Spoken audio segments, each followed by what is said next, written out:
नमस्कार, प्रादेशिक समाचार के साथ मैं कामिनी। पहले मुख्य समाचार। सर्वोच्च न्यायालय ने एनटीए को नीट यूजी का रिजल्ट शहर और केंद्रवार वेबसाइट पर 20 जुलाई दोपहर 12 बजे तक अपलोड करने का दिया आदेश। पेपर लीक मामले में सीबीआई ने रिम्स से फर्स्ट ईयर की छात्रा को हिरासत में लिया। झारखंड विधानसभा का मानसून सत्र 26 जुलाई से होगा शुरू। 2 अगस्त तक चलने वाले सत्र में कुल 6 कार्य दिवस होंगे।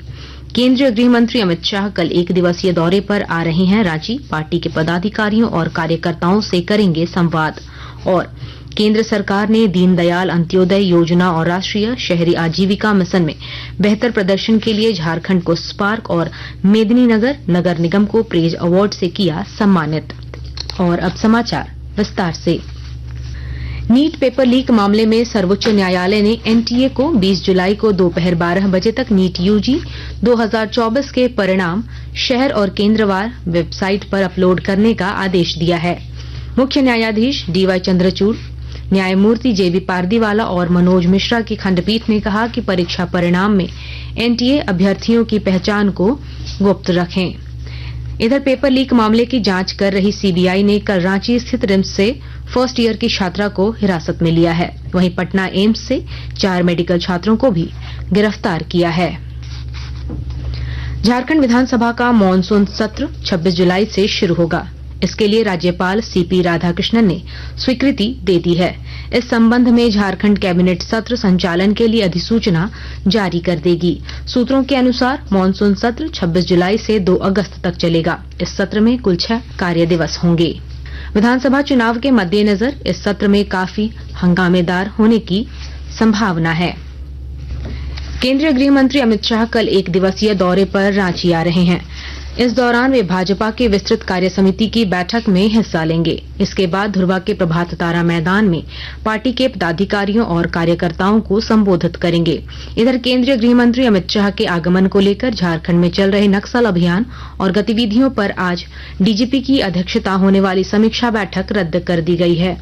गृह मंत्री की सुरक्षा को लेकर झारखंड मंत्रालय में बैठक होनी है, जिसमें मुख्य सचिव, गृह सचिव, डीजीपी समेत कई अधिकारी शामिल होंगे। इसलिए नक्सल समीक्षा की बैठक को रद्द कर दिया गया है। भारतीय राष्ट्रीय राजमार्ग प्राधिकरण NHAI आगे वाले शीशे पर फास्टैग नहीं लगाने वाले वाहनों से 2 गुना टोल वसूल करेगा। प्राधिकरण ने कहा कि जानबूझकर विंडस्क्रीन पर फास्टैग न लगाने से टोल प्लाजा पर अनावश्यक देरी होती है, जिससे राष्ट्रीय राजमार्ग उपयोगकर्ताओं को असुविधा होती है।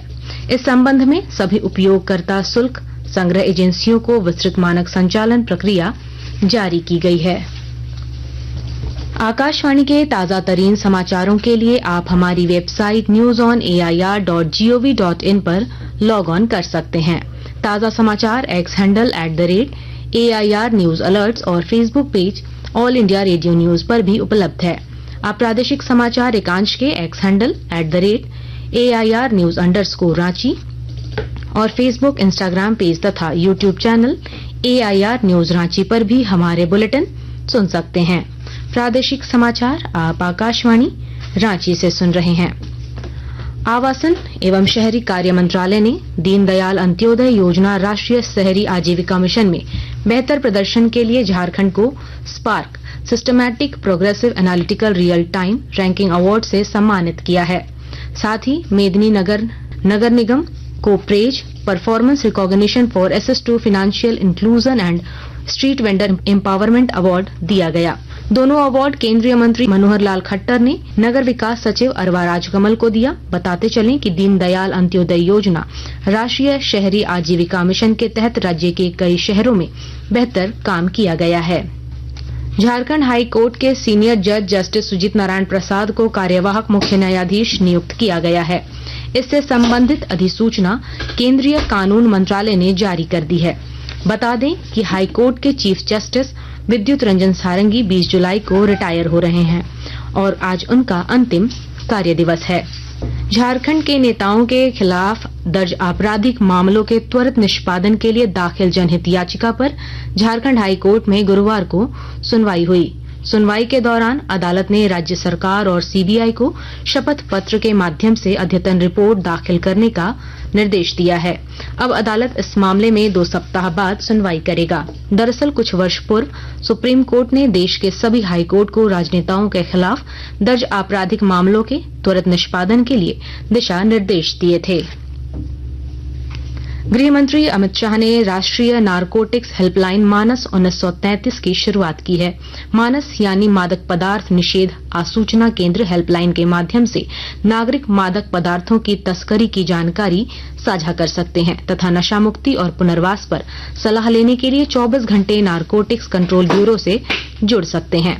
केंद्रीय गृह मंत्री अमित शाह ने कहा कि मादक पदार्थों के सेवन के खिलाफ लड़ाई बहुत महत्वपूर्ण है और इसे गंभीरता से और प्राथमिकता के आधार पर लिया जाना चाहिए।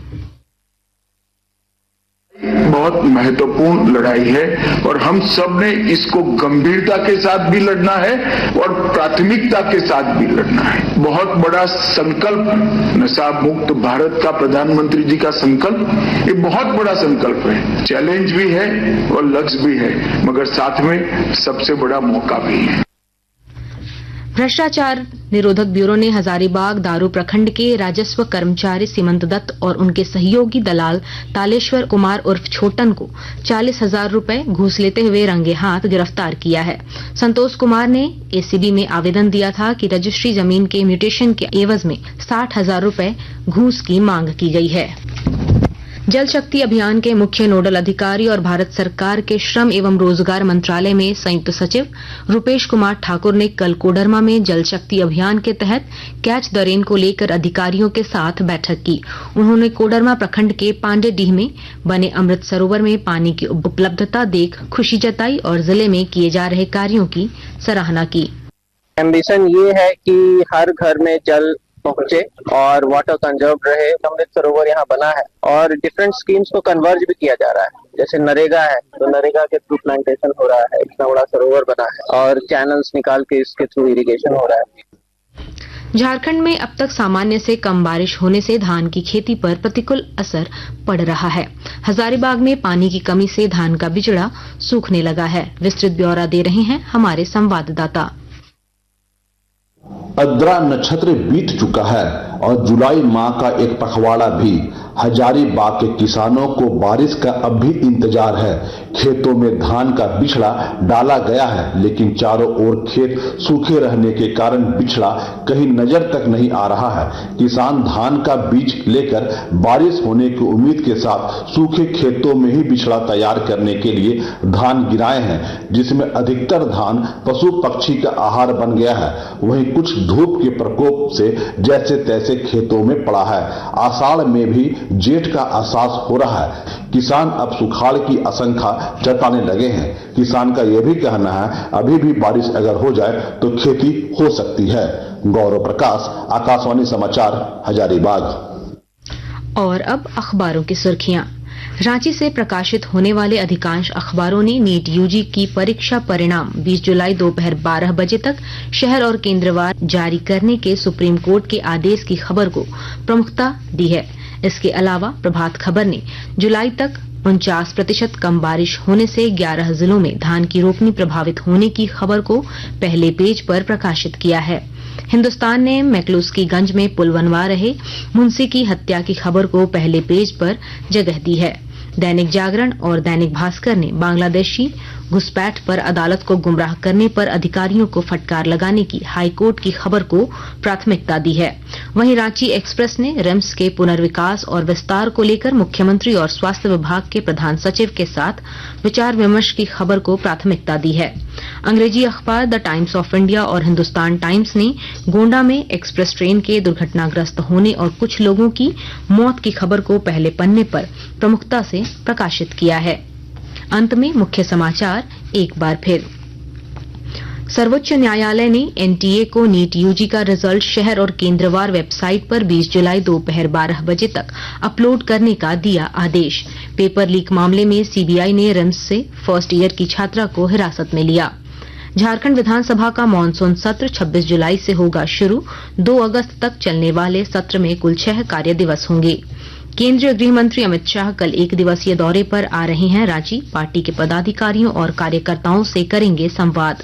और केंद्र सरकार ने दीनदयाल अंत्योदय योजना और राष्ट्रीय शहरी आजीविका मिशन में बेहतर प्रदर्शन के लिए झारखंड को स्पार्क और मेदिनीनगर नगर निगम को प्रेज अवार्ड से किया सम्मानित। इसके साथ ही आकाशवाणी रांची से प्रादेशिक समाचार का ये बुलेटिन समाप्त हुआ। नमस्कार।